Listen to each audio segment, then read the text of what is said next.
திருச்சிற்றம்பலம்.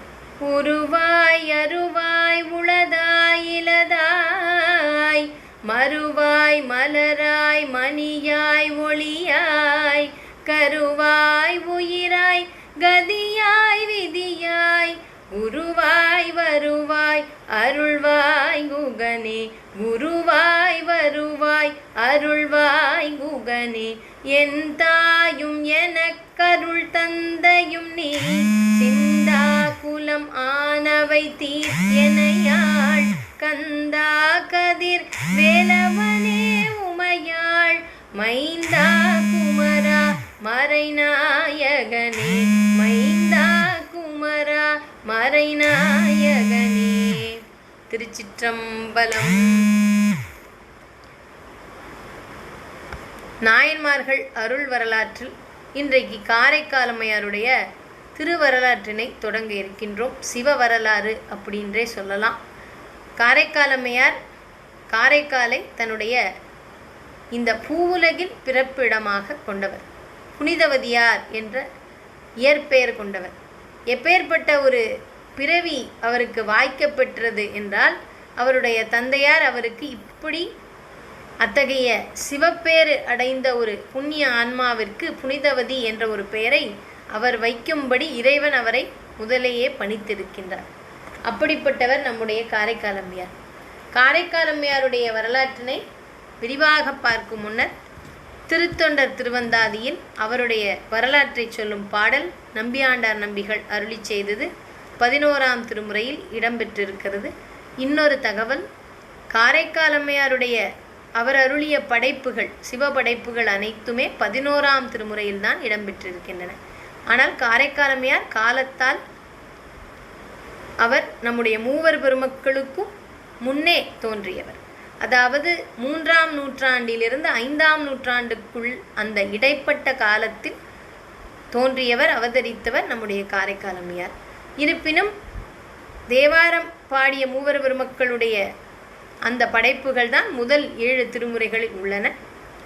அதன் பிறகு பல்வேறு பிரபந்த பாடல்கள், பல்வேறு அருளாளர்கள் அருளிய படைப்புகளை 9ஆம் திருமுறை மற்றும் 11ஆம் திருமுறையில் தொகுத்து கொடுத்திருக்கின்றார்கள். அதனால் காரைக்காலம்மையாருடைய படைப்பு இங்கே இடம்பெற்றிருக்கிறது.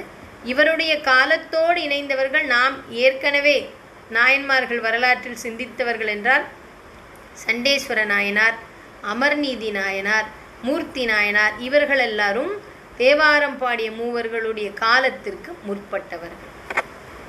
திருச்சிற்றம்பலம்.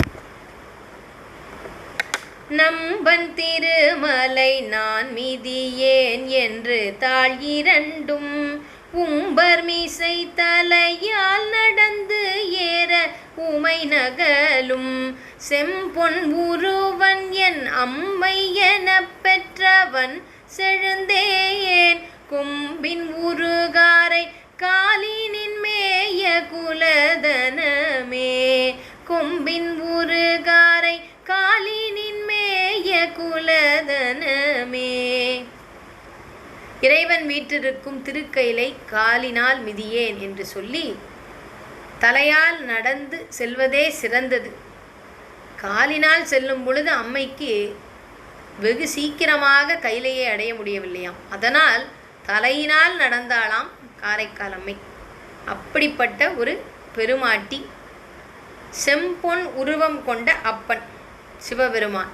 அவன் அம்மையே என ஈன்ற தாயே செழுந்தேனே, இறைவனைத்தான் தேனே கரும்பே என்று பொன்னே மணியே மாணிக்கமே என்றெல்லாம் மாணிக்கவாசகரும் சுந்தரரும் இறைவனை போற்றி இருக்கின்றார்கள். இறைவன் செழுந்தேனே கொம்பின் உருகாரை காலின் மேய குலதனமே என்றாராம் சிவபெருமான். அவன் தாய் தந்தை இல்லாதவன், ஏன் அவன் பிறப்பு இறப்பினை கடந்தவன், அவன் பிறப்பிலி.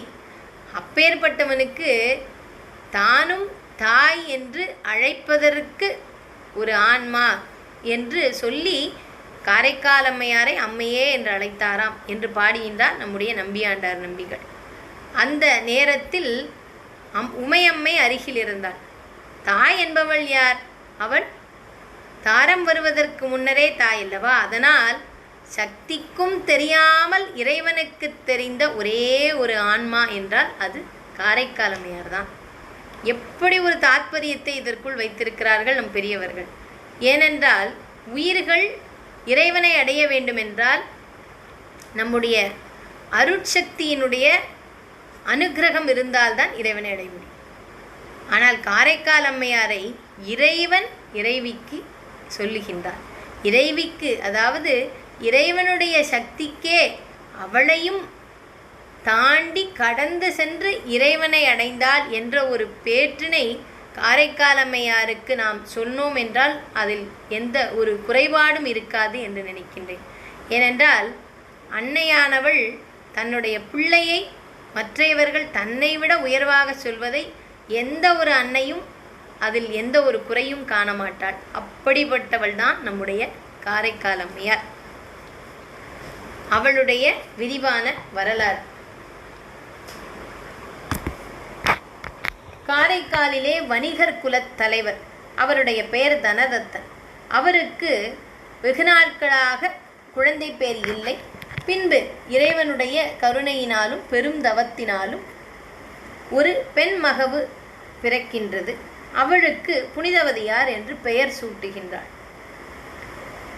குழந்தை பருவத்திலே பல விளையாட்டுகளை எல்லோரும் விளையாடி இருப்போம். காரைக்கால் அம்மையார், அதாவது புனிதவதியார் என்ன விளையாட்டு விளையாடினாளாம்? குழந்தை பருவத்திலேயே சிவநேசம் உடையவளாக அவள் இருந்தாளாம். அவள் சிவநாமத்தையே சொல்லி கொண்டிருப்பாளாம். அது மட்டுமல்ல, தொண்டர்களுக்கு வேண்டிய அந்த பணிவிடைகளை எல்லாம் சிறு வயதிலிருந்தே செய்து வந்தாராம் நம்முடைய காரைக்கால் அம்மையார். இவ்வாறு புறத்திலும் அகத்திலும் அழகு நிறைந்த ஒரு மங்கையாக வளர்ந்தாள் காரைக்கால் அம்மையார், புனிதவதியார். இவள் திருமணப் பருவம் எய்துகின்றார் அம்மை. நாகப்பட்டினத்தில் நிதிபதி என்ற ஒரு வணிகர் குல தலைவன் இருந்தாராம். அவருடைய மகனின் பெயர் பரமதத்தன். அவருக்கு புனிதவதியாரை மனம் செய்து வைக்க அவர் எண்ணினார். உடனே புனிதவதியாரின் தந்தையாகிய தனதத்தன் அவரோடு கலந்து, அவரும் மற்றைய வீட்டில் உள்ள பெரியவர்களும் கலந்து பேசி திருமண பேச்சினை இனிதாக நிறைவு செய்தார்கள். திருமணமும் இனிதாக காரைக்காலில் நடைபெற்றது. புனிதவதியார் தனதத்தருக்கு ஒரே பெண் என்பதனால் அவளை சீராட்டி வளர்த்தமையாலும் அவள் மேல் எல்லையில்லா அன்பு கொண்டிருந்தமையாலும் அவளை பிரிய மனமில்லாது காரைக்காலிலேயே தன்னுடைய வீட்டிற்கு அருகிலேயே ஒரு வீட்டினை கட்டி மகனையும் மருமகளையும் அங்கேயே குடி வைத்தாராம் நம்முடைய தனதத்தன். இந்த மாதிரியான ஒரு காலகட்டத்தில் சிறப்பாக புனிதவதியார், அவள் எப்பேற்பட்ட ஒரு மாதரசி, ஒரு பெருமாட்டி, சிவநேயம் மிக்கவர், தன்னுடைய இல்லறத்திலும் கணவன் மீது அன்பு கொண்டும் பக்தி கொண்டும் இல்லற கடமைகளையும் சிறப்பாக செவ்வனே ஆற்றி வந்தார் புனிதவதியார். அந்த ஒரு சமயத்தில் பரமதத்தனும் வணிகத் தொழில் செய்பவர். அவருடைய அங்காடிக்கு, அதாவது கடைக்கு, அவருக்கு தெரிந்த நண்பர் 2 மாங்கனிகளை கொடுத்து சென்றார். இவர் தான் இல்லம் செல்வதற்கு முன்னால் அந்த மாங்கனியை அவருக்கு இருந்த பணியாளிடம் கொடுத்து இல்லத்தில் கொடுத்து விடுமாறு கட்டளையிட்டார் நம்முடைய பரமதத்தன். அந்த வேளையில் புனிதவதியார் அவருடைய இல்லறம் தவிர்த்த அவருடைய மற்றைய இன்னொரு தொண்டு என்றால் அது சிவனடியார்களை உபசரிப்பது. எந்த சிவனடியார் வீட்டிற்கு வந்தாலும் அவரை சிறப்பாக வணங்கி பக்தி செய்து அவர்களுக்கு திரு அமுது செய்வித்து அவர்கள் வேண்டும் பொன்னும் பொருளும் கொடுத்து அனுப்புவதை தன்னுடைய தினசரி தன்னுடைய கடமைகளில் ஒன்றாக கொண்டு வந்தார் நம்முடைய புனிதவதியார். அப்படி அன்றைக்கும் ஒரு அடியவர் வந்தார். வந்தவுடன் மிகுந்த மகிழ்ச்சியுடனும் உவகையுடனும் அவரை வரவேற்று உபசரித்து திரு அமுது செய்யும் பொழுது காய்கறிகள் அன்றைக்கு இன்னும் அவர் சமைக்கவில்லை, அது தயாராகவில்லை. அதனால் கணவர் கொடுத்து அனுப்பிய 2 மாங்கனிகளில் ஒரு மாங்கனியை கறி அமுதுக்கு பதிலாக திரு அமுதோடு அதனையும் வைத்திருக்கிறார் அடியார். அடியாருக்கு இந்த கனியை கொடுப்பதும் ஒரு பெரிய பேரல்லவா என்று நினைத்து இந்த தொண்டினை செய்துவிட்டு மனமாற மகிழ்ச்சியுடன் தன்னுடைய மற்றைய சமையலுக்குண்டான அத்துணை மற்றைய பணிகளையும் செய்து முடித்தார். நம்முடைய பரமதத்தன் வீட்டிற்கு வருகின்றார். வந்து அவரும் உணவருந்த அவர் உட்கார்கின்றார். தன்னுடைய கணவருக்கு சிறப்பான அறநெறி சார்ந்த அத்துணை பணிவிடைகளையும் செய்துவிட்டு உணவு பரிமாறுகின்றார். கரியமுதோடு மாங்கனியையும் அதையும் பரிமாறுகின்றாள். மாங்கனியை உண்ட பரமதத்தன், இந்த கனியில் 2 கனிகள் கொடுத்தேன் அல்லவா, இன்னொன்றையும் எடுத்து வந்து தருக என்று சொல்ல நம்முடைய காரைக்கால் அம்மையாருக்கு பதைபதைத்து விட்டது. ஏனென்றால் கணவர் கொடுத்து விட்டது. அவர் அதனை கேட்கும் பொழுது அதை கொடுப்பது தன்னுடைய தர்மம்.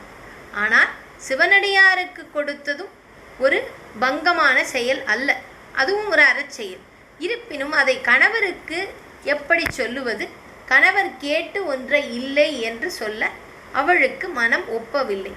அதனால் சிறுவயதிலிருந்தே இறைவனோடு அவன் மீது அன்பு கொண்டு அந்த பக்தி நெறியிலேயே திளைத்த காரைக்கால் அம்மையார் உடனே இறைவனிடம் சென்று வேண்டுகின்றாள்.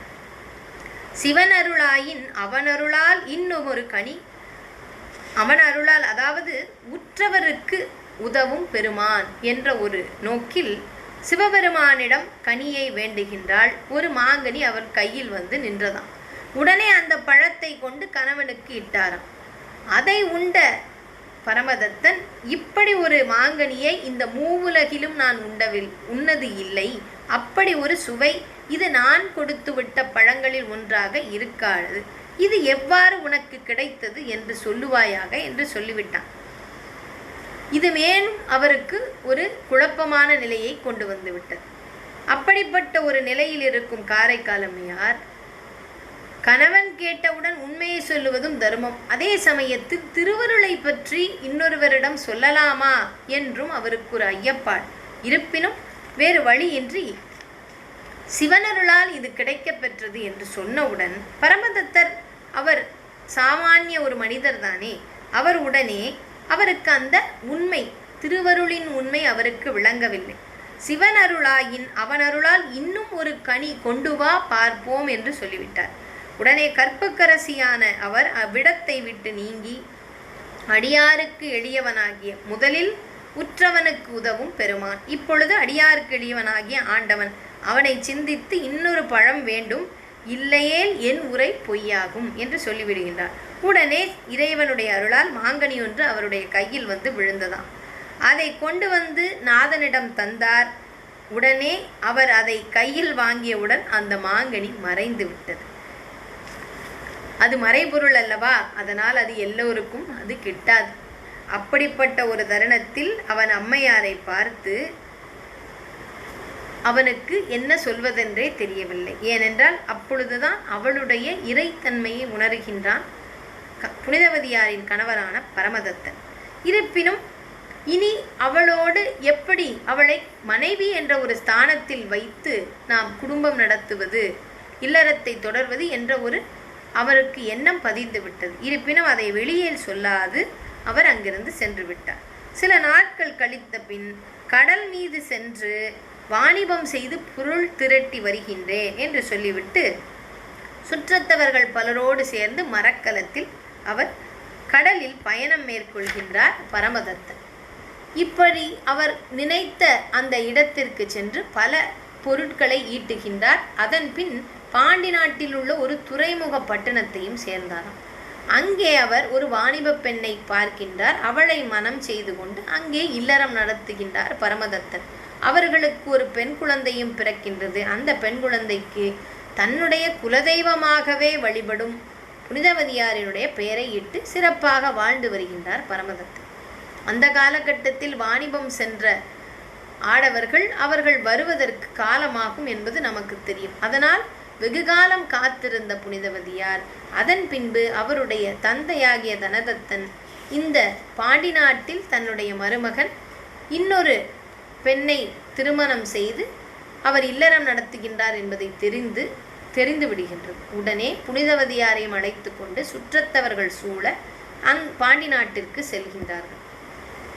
புனிதவதியாரை பரமதத்தனிடம் சேர்க்க வேண்டும் என்று தீர்மானித்து ஒரு சிவிகையிலே அம்மையாரையும் ஏற்றி பரமதத்தன் வாழும் பட்டினத்தை அணைந்து தமது வரவை பரமதத்தனுக்கு தெரிவித்தாராம். இவர்கள் அனைவரையும் பார்த்தவுடன் பரமதத்தன் என்ன செய்கின்றார்? உம்முடைய திருவருளால் வாழ்கின்றேன், இந்த குழந்தைக்கும் உனது திருநாமத்தையே சூட்டினேன் என்று சொல்லிவிட்டு அவர் தன்னுடைய குடும்பத்தோடு புனிதவதியாருடைய கால்களில் விழுந்து வணங்கி விடுகின்றார். உடனே சுற்றத்தவர்களெல்லாம் அதிசயித்து போகின்றார்கள். இன்னும் சொல்ல போனால், நீ என்ன இப்படி ஒரு ஆடவராக இருக்கின்றீர், உன்னுடைய மனைவியின் காலில் விழுந்து வணங்குகிறேரே என்று. அதற்கு அவர், இவள் மானிடர் அல்ல, தெய்வம் என்று சொல்லிவிடுகின்றார். அதனால்தான் இவரை விட்டு பிரிந்தேன் என்ற ஒரு காரணத்தையும் சொல்லிவிடுகின்றார். இப்பொழுது இஃதென்ன மாயம் என்று இருந்தாலும் அனைவரும் திகைக்கின்றனர். உடனே புனிதவதியார் என்ன செய்கின்றார்? அது நம்முடைய பெரிய புராண பாடல். பெரிய புராணத்தில் காரைக்கால் அம்மையாருடைய வரலாறு 66 பாடல்களில் சொல்லப்பட்டிருக்கிறது. அதில் இந்த நேரத்தில் நம்முடைய புனிதவதியார் எப்படி காரைக்கால் அம்மையார் ஆகின்றார், அவளுடைய மன எண்ணம் என்ன என்பதனை உணர்த்தும் பாடல். இங்கு இவன் குறித்த கொள்கை இது. இவன் என்பது தன்னுடைய கணவன் பரமதத்தன். அவன் இத்தகைய ஒரு கொள்கை முடிவு எடுத்து விட்டான். இனி இவனுக்காக தாங்கிய இந்த வனப்பு நின்ற தசை பொதி, இந்த தசையானது கழித்து இங்கு உன்பால் ஆங்கனின் தாள்கள் போற்றும் பேய்வடிவு அடியேனுக்கு வேண்டும் என்று வேண்டுகின்றார் காரைக்கால் அம்மையார். ஆன அப்பொழுது மன்றுள் ஆடுவார் அருளினால், மன்றுள் ஆடும் இறைவன் எம்பெருமான் சிவபெருமான் நடராஜ பெருமான், அவன் அருளினாலே மேல் நெறி உணர்வு கூற வேண்டிற்றே பெறுவார் மெய்யில் ஊன் அடை வனைப்பையெல்லாம் உதறி. இந்த ஊனை அந்த வனப்பை எல்லாவற்றையும் உதறிவிட்டார். எற்பு உடம்பே, எற்பு எலும்பு உடம்பே ஆக வானமும் மண்ணும் எல்லாம் வணங்கும் பேய்வடிவம் ஆனாராம். மலர் மழை பொழிந்தது, வான துந்துபிகளெல்லாம் நாதம் ஒளித்தன, உலகெல்லாம் நிறைந்து விம்ம உம்பரும் முனிவர்களும் தாமும் குலவினர் கணங்களெல்லாம் புனலை இட்டன முன்னின்ற துளைவில் பல் சுற்றத்தாரும் தொழுது அஞ்சி அகன்று போனர். ஆக இந்த பூவுலகில் உள்ள மனிதர்களெல்லாம் அஞ்சி அகன்று விட்டார்கள். ஆனால் இந்த பூவுலகத்திற்கு மேல்பட்ட உலகங்கள், சிவபெருமானே பூதப்படை உடையவன் தானே, அதனால்தான் அம்மை பேய் வடிவம் கேட்டிருக்கின்றாள். அப்படி மற்றைய உலகங்களில் உள்ள எல்லா அந்த கணங்கள் எல்லாமே, தேவர்களாகட்டும் அனைவரும் இவளுடைய புனிதத்துவத்தினை உணர்ந்து அவளை போற்றி மலர் மாறி பொழிகின்றனர். ஊர் மக்கள் அஞ்சி ஒதுங்கி விட்டார்களாம். ஒருமையின் உமைகோன் தன்னை அற்புத திருவந்தாதி அப்பொழுது அருளி செய்தார். இவர்களெல்லாம் அஞ்சி விட்டனர். அதனால் அம்மை சென்ற இடங்களிலெல்லாம் எல்லோரும் இத்தகைய ஒரு வெளிப்பாட்டினை அவர்கள் வெளிப்படுத்தினார்கள். அவர்களுடைய மனப்போக்கை வெளிப்படுத்தினார்கள். ஆனால் அன்னை அதை பற்றியெல்லாம் கவலைப்படவில்லையாம். இந்த உருவம் நான் தாங்கி இருப்பது உனக்காக, மற்றையவர்கள் என்ன நினைத்தால் என்ன என்று சொல்லி அவள் அற்புத திருவந்தாதி அந்த படைப்பினை படைத்தாள். அந்தாதி வடிவத்தில் 100 பாடல்கள் கொண்டது அற்புத திருவந்தாதி. அதன் பிறகு ஈசனை போற்றி இரட்டை மாலை என்ற ஒரு படைப்பினையும் அவள் பாடுகின்றாள். அன்னையினுடைய படைப்பு 4 படைப்புகள். திருஆலங்காட்டில் 2 பதிகங்கள். அதுபோக இப்படி அவள் முதலே நமக்கு கொடுத்த இரட்டை மணி மாலையும் அற்புத திருவந்தாதியும். கண்டவர் வியப்புற்று அஞ்சி கையகன்று ஓடுவார்கள், கொண்டது ஓர் வேடத்தன்மை உள்ளவாறு கூற கேட்டே அண்ட நாயகனார் என்னை அறிவரேல் அறியா வாய்மை என் திசை மாக்களுக்கு யான் எவ்வுருவாய் இருந்தால்தான் என்ன. ஆக யாருக்காக நான் இந்த பிறவி எடுத்தேனோ, அதாவது ஈசனை சொல்லுகின்றாள், அவர் பார்ப்பதற்கு உரிய இந்த வடிவம் எனக்கு போதும். இறைவனுக்கு அவளுடைய வடிவம் தெரிகின்றது, அவளுடைய மேன்மையும் பக்தியும் புரிகின்றது. மற்றைய மாக்களுக்குத்தான் எந்த உருவாக நான் இருந்தால் என்ன என்று ஒரு நிலைக்கு சென்று விட்டாள் காரைக்கால் அம்மையார். வடதேசங்களுக்கு வடக்கில் உள்ள அத்துணை காசி முதலான சேத்திரங்களுக்கெல்லாம் செல்லுகின்றாளாம். அதன் பின் கைலை அடைய வேண்டும் என்று வேட்கை பிறந்ததாம் அன்னைக்கு. தலையினால் நடந்து சென்று சங்கரன் இருந்த வெள்ளிமலையின் மேல் ஏறும் பொழுது மகிழ்ச்சியால் அன்பு பொங்க கலை இளம் திங்கள் கன்னி கண் முதல் ஒரு பாகத்துச் சிலை நுதல் இமயவல்லி திருக்கண் நோக்குற்றது அன்றே. அப்பொழுதுதான் சக்தியானவள் இவளை பார்க்கின்றாளாம். இறைவியினுடைய நமக்கு தெரியும், நடராஜருக்கு பக்கத்தில் சிவகாமி அம்மை. சிவகாமி அம்மை தான் இறைவனுடைய நடனத்தை பார்த்து அந்த தாத்பரியத்தை எந்த உயிர்களுக்கு அந்த அருளை கொடுக்க வேண்டுமோ அதற்கு அருட்சக்தியாக மாறி உயிர்களுக்கு கொடுத்து இறைவனுக்கு அருகில் இட்டு செல்வாள்.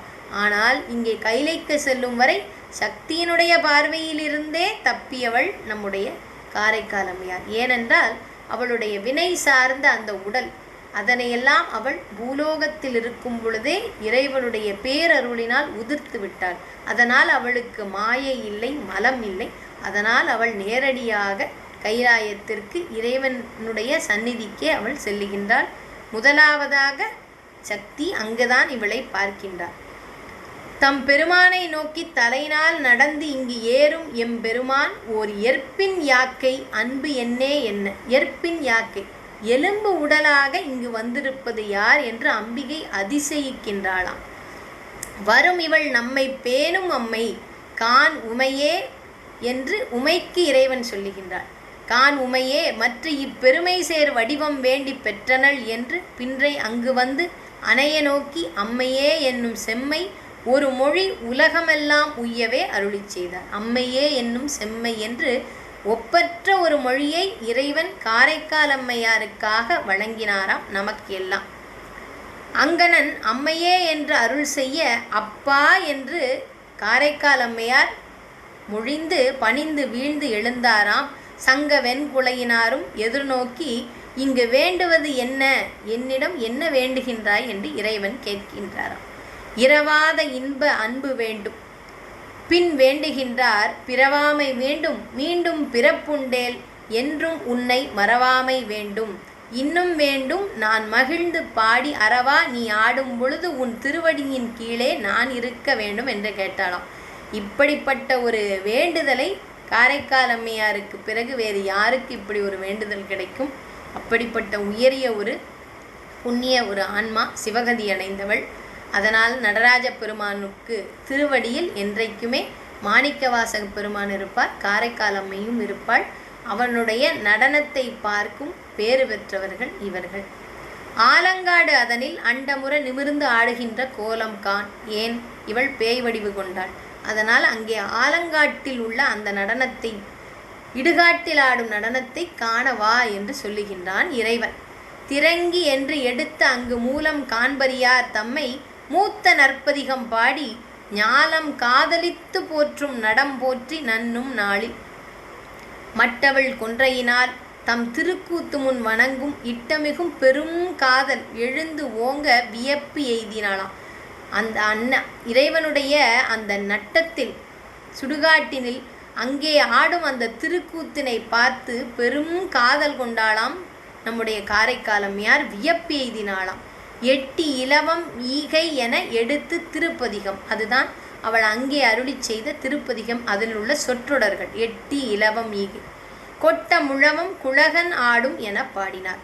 அந்த 2 பதிகங்கள், அந்த பதிகங்களையும் ஒன்று பாடினால் வினைகளை அது அறுக்கும், இன்னொன்று சிவகதியை கொடுக்கும்.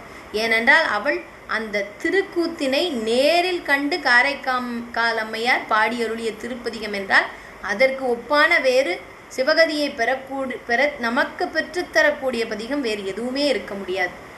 மடுத்த புனல் வேணியனார் அம்மை என மதுரமொழி கொடுத்து அருளப் பெற்றாரை குலவிய தாண்டவத்தில் அவர் எடுத்து அருளும் சேவடி.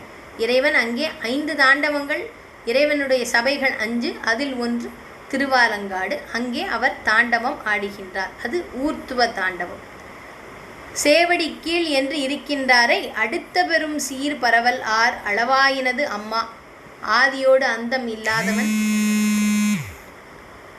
அருள் நடம் ஆடும் பொழுது கீதம் முன் பாடும் அம்மை கிளர் ஒளி மலர்த்தாள் போற்றி சீத நீர்வயல் சூழ் திங்களூரின் அப்பூதியாராம் போத மாமுனிவர் செய்த திருத்தொண்டு புகவல் உற்றேன். இதுதான் நிறைவு பாடல். அம்மையினுடைய அந்த நடனம் இறைவன் ஆடும் பொழுது அதை அம்மை பார்க்கின்றாள், கீதம் பாடுகின்றாள். அப்பொழுது அந்த ஒளிபொருந்திய மலர்த்தாளை நாமும் தரிசிக்கின்றோம், அதை போற்றுகின்றோம். போற்றிவிட்டு அடுத்ததாக அப்பூதியடிகளினுடைய புனித வரலாற்றினை நாம் காண்போம். அதாவது நாயன்மார்களில் அடுத்ததாக அப்பூதியடிகள் என்று சொல்லி இந்த நிறைவு பாடலோடு காரைக்கால் அம்மையாருடைய திருவரலாற்றினை நிறைவு செய்கின்றார் நம்முடைய தெய்வச் சேக்கிழார் பெருமான்.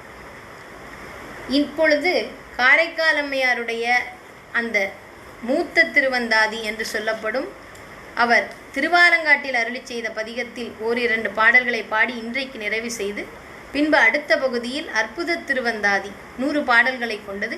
அதை நாம் ஓரளவேனும் நாம் அதை பொருளோடு சிந்திப்போமாக. திருச்சிற்றம்பலம். இந்த திருப்பதிகங்கள் 11 பாடல்கள் உள்ளது. திருவாலங்காட்டில் அருளியது. முதல் பதிகத்தில் 11 நட்டபாடைப்பண், இரண்டாவது இந்தளம் பண்ணில் அமையப்பெற்றிருக்கின்றது.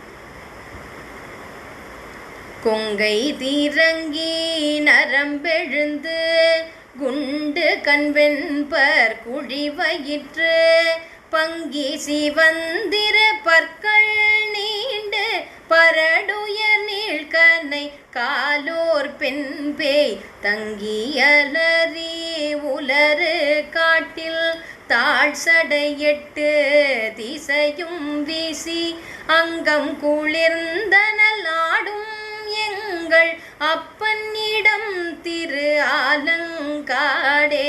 அங்கம் குளிர்ந்தனல் ஆடும் எங்கள் அப்பனிடம் திரு ஆலங்காடே. அப்பன் இடம் திரு ஆலங்காடே. ஒப்பினையில்லவன் பேய்கள் கூடி ஒன்றினை ஒன்றடி தொக்கலித்து பப்பினையிட்டு பகண்டை ஆட பாடிரும் தன்னறியாழமைப்ப அப்பனை அணி திரு ஆலங்காட்டுள் அடிகளை செடிதலை காரை கால் பேய் செப்பிய செந்தமிழ் பத்தும் வல்லார் சிவகதி சேர்ந்தின்பம் எய்துவாரே. செப்பிய செந்தமிழ் பத்தும் வல்லார் சிவகதி சேர்ந்தின்பம் எய்துவாரே. சிவகதி சேர்ந்தின்பம் எய்துவாரே. திருச்சிற்றம்பலம். இப்பொழுது அந்த திருப்பதிகத்தில் உள்ள இரண்டாவது மூத்த திருப்பதிகத்தில் உள்ள பாடல்கள். எட்டி இலவம் ஈகை சூரை காரை படர்ந்தெங்கும் சுட்ட சுடலை சூழ்ந்த கள்ளி சோர்ந்த குடற்கௌவ பட்ட பிணங்கள் பரந்த காட்டில் பறை போல் விழிகற்பேய் கொட்ட முழவம் கூலி பாட குழகன் நாடுமே. கொட்ட முழவம் கூடி பாட குழகன் நாடுமே. சூடு மதியம் சடைமேல் உடையார் சுடல்வார் திருநட்டம் ஆடும் மரபம் அறையில்லார்த்த அடிகள் அருளாலே. காடு மலிந்த கனல் வாயிற்று காரை கார்பேய்தன் பாடல் பத்தும் பாடியாட பாவம் நாசமே. பாடல் பத்தும் பாடியாட பாவம் நாசமே. திருச்சிற்றம்பலம். நம்முடைய நாயன்மார்களிலே 3 பெண்ணடியார்கள். அவற்றில் அத்துணை நாயன்மார்களிலும் உட்கார்ந்திருக்கும் கோலம் கொண்ட ஒரே புனிதம் வாய்ந்த நாயனார் நம்முடைய புனிதவதியார் காரைக்கால் அம்மையார். இவர் சுடுகாட்டில் இடுகாட்டில் இறைவனுடைய நடனத்தை இவருக்கு காட்சியளித்தமை, இவர் பேய் வடிவம் தாங்கியமை. இன்னொன்று, இறைவன் எல்லாவற்றையும் கடந்தவன். அது மட்டுமல்ல, இந்த உயிர்கள் தன்னுடைய இந்த பூவுலகத்தில் கிடைக்கப்பெற்ற இந்த உடலிலிருந்து அடுத்தடுத்து உள்ள அதனுடைய பயணத்திற்கு இறைவனே அங்கே சாட்சியாக நிற்கின்றான். அவனே அத்துணைக்கும் ஆதாரமாக அடுத்த பயணத்திற்கு அந்த உயிரை இழுத்து செல்வான். அந்த அதிகாரம் அவனுக்கே இருக்கின்றது என்பதனை காரைக்கால் அம்மையார் மூலமாக நமக்கு உணர்த்துகின்றார். அந்த வகையில் காரைக்கால் அம்மையார் காட்டிய வழியில் இறைவன் மேல் அன்பு பூண்டு அவனிடம் நம்முடைய பிறவியையும் அந்த நற்கதியையும் இதற்கு மேல் அந்த உயிர் செல்லக்கூடிய பயணத்தையும் அவனிடம் ஒப்புவிக்கும் ஒரு சரணாகதி தத்துவத்தினை காரைக்கால் அம்மையார் நமக்கு உணர்த்தியிருக்கின்றார். எல்லாவற்றிற்கும் நிறைவாக ஆன்மாவிற்கு ஆண் பெண் பேதம் இல்லை, அத்துணை பேருக்கும் இறைவனை சென்றடையும் ஒரு நல்ல கதி இருக்கின்றது என்பதனை உணர்த்தும் ஒரு பெரிய தத்துவம் இந்த சைவத்தில் நமக்கு நம்முடைய இந்து தர்மத்தின் வாயிலாக சொல்லப்பட்டிருக்கின்றது என்று சொல்லி அடியார் பெருமக்கள் ஒவ்வொருவருடைய திருவடிகளையும் வணங்கி எல்லாம் வல்ல ஈசனின் கருணையினால் பேரன்பினால் அனைவருக்கும் பேரானந்தம் கிட்டட்டும். அதற்கு வழிவகுத்து கொடுத்த காரைக்கால் அம்மையாருடைய திருவடிகள் என்றென்றைக்கும் நமக்கு இறைவனுடைய அன்பே சிவமாயிருக்கும் அவனுடைய தத்துவத்தை நமக்கு தெள்ளத் தெளிவாக இந்த மாயையிலிருந்து நம்மையெல்லாம் அகற்றி அதை அந்த பேரொளியை நமக்கு உணர்த்தட்டும், வழிகாட்டட்டும் என்று சொல்லி இன்றைக்கு நிறைவு செய்கின்றோம். திருச்சிற்றம்பலம். நன்றி, வணக்கம்.